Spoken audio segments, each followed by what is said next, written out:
좋은 공약이나 정책이 있더라도 시간이 오래 걸리고 지체가 되면은 큰 의미가 없습니다. 그래서 이것을 조속히 실현시키기 위해서 저는 이 재개발 재건축 관련 TF팀을 만드는데요. 이 주민, 전문가 그리고 구청에서 이 삼각편대가 되어서 이 TF팀을 이끌 것이고요. 무엇보다 이 TF팀을 바탕으로 해서 재건축 재개발 과를 만들 제가 구상을 하고 있습니다. 제가 실무 공무원을 한 20년 가까이 했죠. 그래서 공무원들 특히 실무자들의 생리를 누구보다 잘 알고 있습니다. 공무원들은 그 책임 소재라는 것에 대해서 굉장히 민감해합니다. 그리고 규정에 따라서 움직여야 됩니다.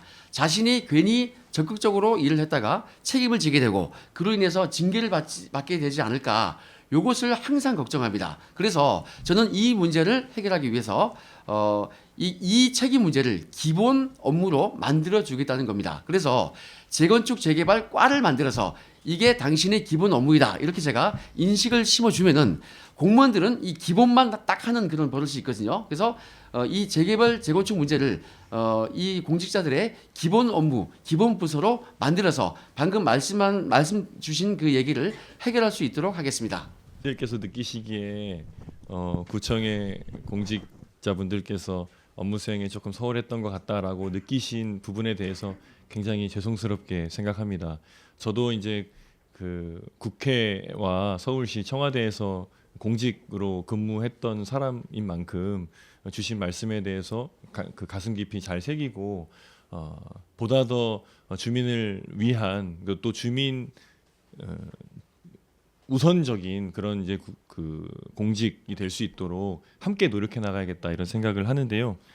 사실은 그 강서구가 전혀 사실 노력을 하지 않은 것은 저는 아니라고 생각은 합니다. 나름의 이제 노력들을 해왔다라고는 생각을 하는데요.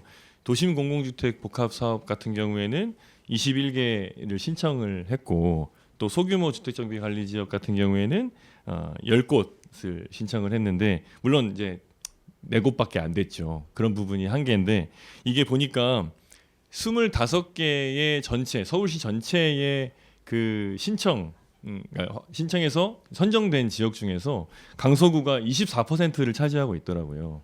그러니까 그 전체로 놓고 보면 강서구의 그 반영 비율이 조금 높은 편이었던 것 같긴 합니다. 25개 자치구에서 신청을 받았기 때문에. 근데 이제 이 부분은 사실 두 가지로 해석을 할 수 있을 것 같긴 해요. 첫 번째는 그래도 우리 주민분들께서 많이 애써주시고 많이 노력해 주셔서 이런 성과가 있었다라고 하는 것 한 가지하고요. 두 번째는 강서구의 이 일대가 그만큼 이거에 선정될 만큼 그동안 많이 열악했다, 이런 이제 부분이기도 해서 가슴 아프게 생각하고, 사실은 이제 필요하다고 느끼고 정말로 추진해야 된다고 생각하시는 그런 당위가 있다고 보시는 이 부분에 대해서 하나하나 잘 해나가야 되는 상황이기 때문에 제가 이제 구청장으로서 자리하게 된다면 구청의 이 업무 태도 이런 부분들을 보다 적극적인 행정으로 변모시켜서 주민들께서 원하시는 부분에 대해서 끊임없이 빠르고 정확하게 피드백을 드릴 수 있는 그런 구정으로 잘 만들어 가겠다라고 하는 말씀을 드리겠습니다. 결국에는 사실은 의지의 문제라고 생각을 하거든요. 구청이 의지를 가지고 이 주민들의 요구 사항을 받아 안을 수 있도록 최선의 노력을 다하겠습니다. 그래서 이번에 그 약속하고 공약한 하나가 있다면 그 내용이 그 강서 주택정비 지원 센터를 만들겠다라고 하는 내용인데요. 그 센터는 이제 우리가 여기서 이제 계시는 분들은 다들 잘 아실 텐데, 우리 강서구청에서 이 주택정비를 담당하고 있는 그 담당 공무원이 팀으로 구성이 돼 있어요. 근데 이 숫자가 작거든요. 이 팀으로 구성되어 있다 보니까 실무적으로 뒷받침하기가 상당히 애로사항이 있는 게 현실입니다. 그래서 공무원 직제를 조금 개편을 시켜서 과로 좀 확대하고 인원을 좀 늘리면서 이 주택정비 지원 센터를 별도로 설치를 하고, 이 센터에 그냥 담당 그 공무원들만 있는 것이 아니라 민간의 전문가 분들을 둘, 셋 이렇게 채용을 해서 이 관내 문제로만 이 문제를 접근하는 것이 아니라 민간 전문가분들의 이야기까지도 함께 잘 녹여내서 그 좋은 대안들을 만들고 좋은 안을 잘 짜내서 그런 좋은 안을 가지고 이 서울시와 국토부에 의견을 제시할 수 있도록, 그리고 그 과정에서 우리 시민들께서 받을 수 있는 여러 혜택들, 지원들 이런 것들을 받으시게끔 잘 구성해 나갈 계획을 갖고 있습니다. 이 사례는 사실 성남시가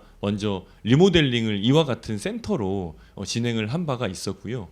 이 성남시의 사례를 보면서 제가 기금과 센터를 구성하는 게 충분히 법적으로 가능하겠다라고 검토를 했고, 그 검토된 내용을 바탕으로 해서 강서구의 재개발 재건축에 대한 지원을 적극적으로 해나가겠다라고 하는 계획을 말씀드리고 싶습니다. 네. 저는 주민분들의 의견을 반영하기 위해서 여러 가지 SNS를 상설적으로 만들어 놓고 담당자를 제가 한 명을 딱 쉽게 말해서 박아 놓겠습니다. 그러면은 아까도 제가 말씀드렸지만은 책임이 기본 업무로 되어 있으면은 이 일을 성실히 수행할 수 있겠죠. 그래서 소통에는 전혀 문제가 없을 것이고요. 그리고 제가 오랫동안 해왔던 일이 수사관 할 때에도 범죄 정보 수집 업무를 많이 했고, 이게 무슨 말이냐면 주민분들을 만나서 민심을 듣고 정보를 수집하는 일입니다.